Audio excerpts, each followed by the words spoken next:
Ang handog sa paglilinis. Ika-4 na kabanata.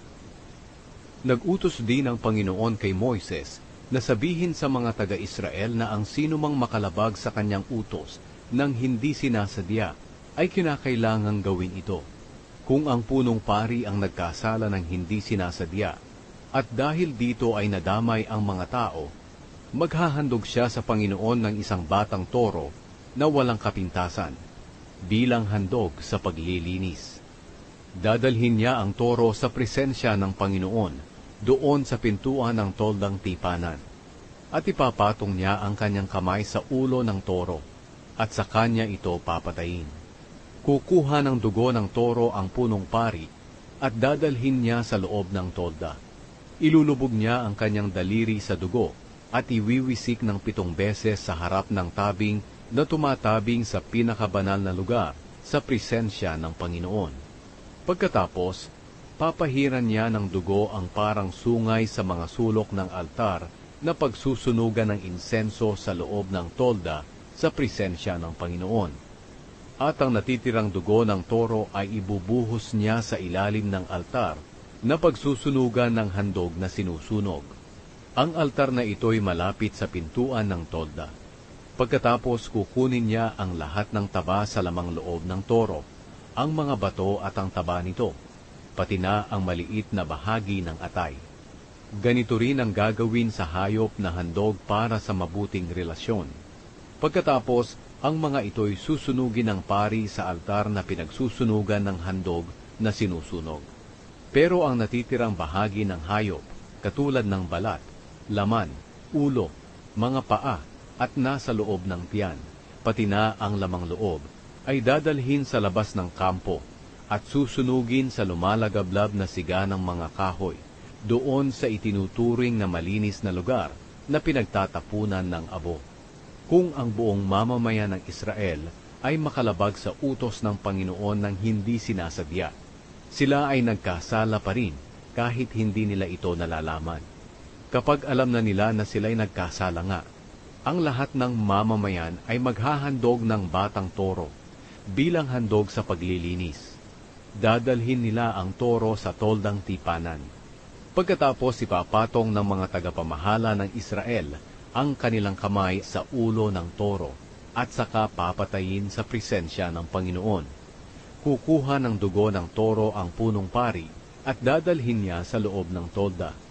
At ilulubog niya ang kanyang daliri sa dugo at iwiwisik ng 7 beses sa tabing na tumatabing sa pinakabanal na lugar sa presensya ng Panginoon. Pagkatapos papahiran niya ng dugo ang parang sungay sa mga sulok ng altar na nasa loob ng tolda sa presensya ng Panginoon. At ang natitirang dugo ay ibubuhos niya sa ilalim ng altar na pinagsusunugan ng handog na sinusunog. Ang altar na ito'y malapit sa pintuan ng tolda. At ang gagawin niya sa toro na ito'y katulad din ng ginawa niya sa torong handog sa paglilinis. Kukunin niya ang lahat ng taba ng toro at susunugin sa altar, at susunugin ang toro sa labas ng kampo. Sa pamamagitan ng gagawing ito ng punong pari, ang mga taga-Israel ay matutubos sa kanilang mga kasalanan, at patatawarin ng Panginoon ang mga kasalanan nila. Ito ang handog sa paglilinis para sa buong sambayanan ng Israel.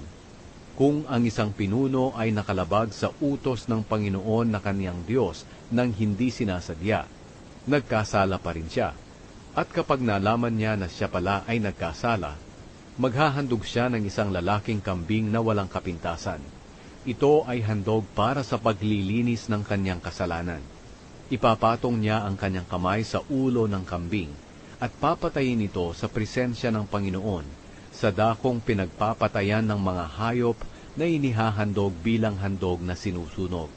Ilulubog ng pari ang kanyang daliri sa dugo ng kambing at ipapahid sa parang sungay sa mga sulok ng altar na pinagsusunugan ng mga handog na sinusunog. At ang natitirang dugo ay ibubuhos niya sa ilalim ng altar. Susunugin niya ang lahat ng taba sa altar, katulad ng kanyang ginawa sa mga taba ng hayop, na handog para sa mabuting relasyon. Sa pamamagitan ng gagawing ito ng pari, matutubos ang tao sa kanyang mga kasalanan at patatawarin siya ng Panginoon. Kung ang isang pangkaraniwang tao ay makalabag sa alinmang utos ng Panginoon nang hindi sinasadya, nagkasala pa rin siya. At kapag nalaman niyang siya'y nagkasala, maghahandog siya ng babaeng kambing na walang kapintasan para sa nagawa niyang kasalanan. Ipapatong niya ang kanyang kamay sa ulo ng kambing na handog sa paglilinis at papatayin niya ito sa may tolda, sa dakong pinagpapatayan ng mga hayop na handog na sinusunog.